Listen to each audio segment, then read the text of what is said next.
Welcome back to another Bible story time with Miss Joetta. Yesterday we found out that Pharaoh finally let God's people go. It took a pretty bad plague.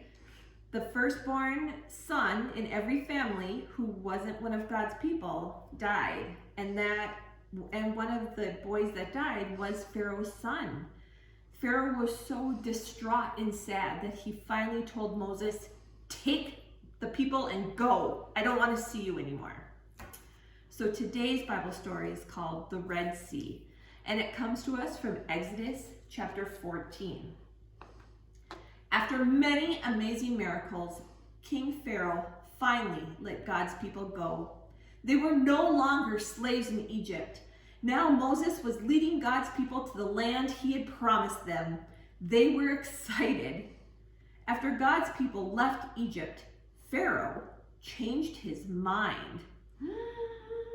He wanted them to come back, and he wanted them to be slaves. Pharaoh and his soldiers climbed into their chariots, and they chased after God's people. The Egyptian soldiers quickly caught up with God's people. They were camping beside the Red Sea. When God's people saw the soldiers, they were afraid. They wanted to get away. But the sea was in front of them, and the soldiers were right behind them. God's people were trapped. "Don't worry, the Lord will take care of us," Moses told everyone. "After today, we will never see those Egyptians again. Watch and see what the Lord does for us." The Lord sent a dark cloud to keep the Egyptians away from his people.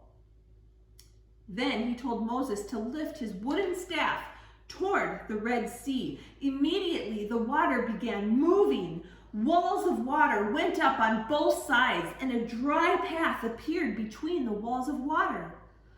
All night long, God's people walked on the path right through the Red Sea.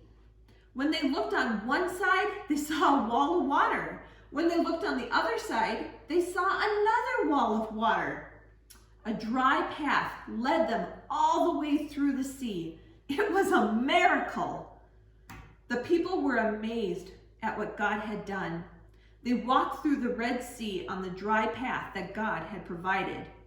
Early in the morning, Pharaoh and his soldiers looked for God's people. They were all gone. How did they get away? Then the soldiers saw the dry path through the Red Sea. They drove their chariots down onto the riverbed, onto the path. And they started chasing God's people again. When all of God's people were safe on the other side of the river, Moses lifted his staff again. God closed the path across the sea. The walls of water fell on the Egyptian soldiers, and they would never bother God's people again.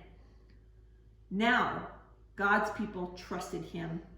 Now they were glad that their leader Moses listened to the Lord. Now they knew that God could do anything. Oh, I hope you come back for our last Bible story time tomorrow. It's going to be wonderful. Have a fantastic day. Bye-bye.